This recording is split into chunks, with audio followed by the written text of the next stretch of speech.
হে ভাই, হে বোন, আমি তোমার উদ্দেশ্যে বলছি, তোমার মাটির দেহ নিয়ে তুমি কখনো বড়াই করিও না। কারণ তোমার দুটি চোখ বন্ধ হয়ে গেলেই দেখবে তোমার পাশে আর কেউ নেই। তুমি একা হয়ে গেছ।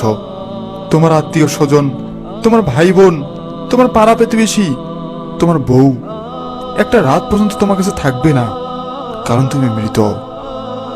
হে ভাই ও বোন, এই জন্য বলছি, মাটির দেহ নিয়ে কখনো বড়াই করিও না। দুটো চোখ বন্ধ হয়ে গেলে দেখবে পাশে কেউ নেই। যাকে তুমি আপন মনে করেছ সে পর হয়ে যাবে। আপন হবে তোমার নামাজ, তোমার রোজা, তোমার অন্ধকার কবর। বরাবরের মতোই আমাদের উত্তরাধিকারী চ্যানেলে আপনাদের জানাচ্ছি আবারও সুস্বাগতম। বন্ধুরা, আমরা প্রতিবারই চেষ্টা করি আপনাদের নতুন নতুন কিছু ভিডিও উপহার দিতে। আজকে যে ভিডিওটা নিয়ে আলোচনা করব, এটা হচ্ছে একটি ভালো মানুষ 5 ওয়াক্ত নামাজ পড়েছিল, রোজা রেখেছিল, সর্বদা ভালো পথে চলেছিল, তবু কেন তার কবর হয়েছিল সাপের গর্ত? সে কেন কবরে আযাব ভোগ করতেছিল? এই বিষয়ে আলোচনা করব। হয়তোবা আপনিও 5 ওয়াক্ত নামাজ পড়ছেন, অনেক ভালো মানুষ, কিন্তু যখন মৃত্যুবরণ করবেন কখনো জেনা করেননি। জেনার চেয়ে বেশি শাস্তি পাবেন আপনি। জেনার চেয়ে বেশি বড় বড় কবিরা গুনার শাস্তি পাবেন আপনি। কি জন্য? কি কাজগুলি করলে আপনার আমলনামায় জেনার চেয়ে বড় বড় পাপ, বড় বড় অপরাধ লেখা হবে? এই ভিডিওতে আলোচনা করব। তাই অনুরোধ করছি, না টেনে সম্পূর্ণ ভিডিওটি মনোযোগ দিয়ে দেখুন। এবং যারা যারা মুসলিম, আশা করি সম্পূর্ণ ভিডিওটি মনোযোগ দিয়ে দেখবেন। তো চলুন শুরু করি।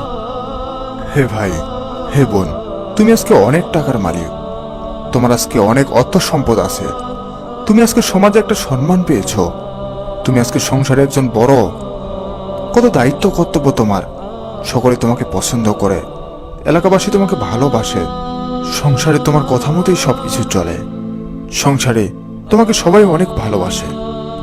এখনই যদি আজকে যদি তুমি মৃত্যুবরণ করো, তোমার বউ পর্যন্ত রাতে তোমার সাথে থাকবে না, বলবে সে মৃত লাশ। তোমার ছেলে পর্যন্ত রাতে একাই তোমার সাথে থাকবে না, বলবে কি লাশটার সাথে আমি থাকতে পারবো না, ভয় লাগে। সকলেই তোমাকে অবহেলা করবে। তুমি যাকে আপন মনে করছো, যার জন্য তুমি দিনরাত পরিশ্রম করছো, যে সামান্যভাবে সুখে থাকবে, তুমি তোমার সংসার নিয়ে সুখে থাকবে, এজন্য অর্থের পিছনে কত ঘুরেছ, কত কঠিন কঠিন কাজ করেছ। আজান দিয়েছে, নামাজ না পড়ে তুমি তোমার পরিশ্রম নিয়ে ব্যস্ত ছিলে। আজকে তুমি মৃত্যুবরণ করে দেখো, যার জন্য তুমি এত পরিশ্রম করলে, যে সংসারের জন্য তুমি দিনরাত পরিশ্রম করলে, মাথার ঘাম পায়ে ফেললে, সেই সংসারের লোকগুলি তোমার পর হয়ে যাবে, তোমাকে মাটি দেওয়ার জন্য ব্যস্ত হয়ে যাবে। তোমার সম্পদ নিয়ে অনেকেই ভাগাভাগি করা শুরু করবে। কার জন্য তুমি এত পরিশ্রম করছো? হে ভাই, হে বোন, তোমার উদ্দেশ্যে বলছি, এগুলো মিথ্যা নয়, এগুলো সত্য। আশেপাশে দেখো না, কত ঘটনা ঘটছে। কত বাবা মারা যাওয়ার পরেই সাথে সাথে মানুষ লুটপাট করা শুরু করেছে। তার অর্থ সম্পদ, তার আত্মীয় স্বজন চলে এসে ভাগাভাগি শুরু করে দিয়েছে, যে আমি কত টাকা পাবো, এই কত টাকা পাবে। সবাই তোমার পর হয়ে গেল। তোমার এখন আপন হচ্ছে নামাজ। প্রতিদিন কয়েকটা নামাজ পড়েছো তুমি? 5 ওয়াক্তের মধ্যে কয় ওয়াক্ত পড়েছ? রমজান মাসে 30টা রোজার মধ্যে কয়টা রোজা দিয়েছিলে? আল্লাহকে কতবার স্মরণ করেছিলে? কতগুলো নেক আমল করেছিলে? এই জিনিসগুলোই হবে তোমার আসল বন্ধু। এই জিনিসগুলো তোমাকে কবরে আযাব থেকে বাঁচাবে।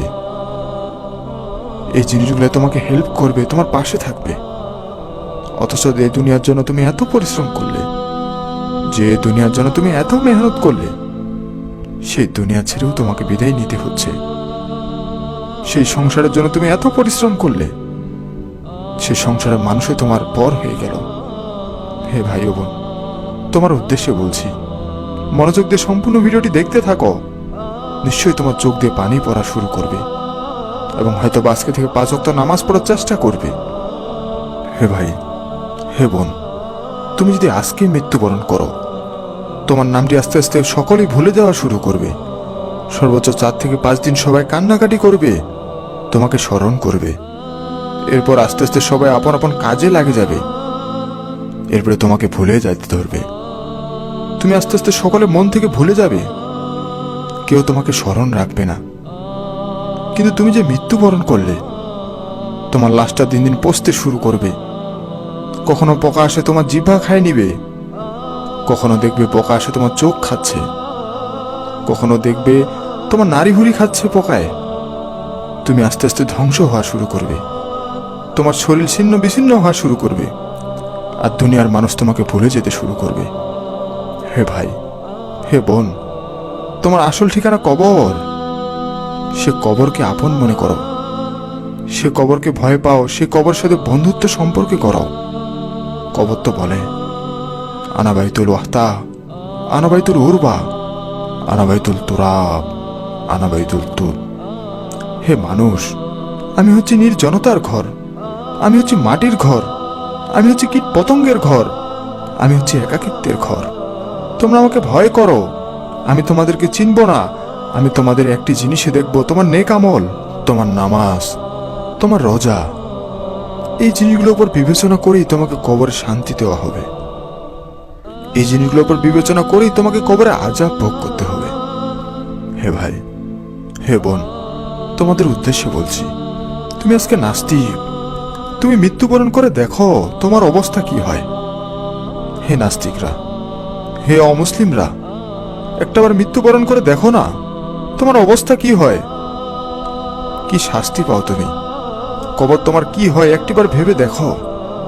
তুমি আজকে মুসলিম ছিলে, তুমি অমুসলিম হয়ে গেলে, ইসলামটাকে ত্যাগ করলে, একটাবার মৃত্যুবরণ করে দেখো তোমার কি অবস্থা হয়। হে ভাই, হে বোন, তোমার উদ্দেশ্যে বলছি, প্রতিদিন নিত্য নতুন কত মানুষ মারা যাচ্ছে।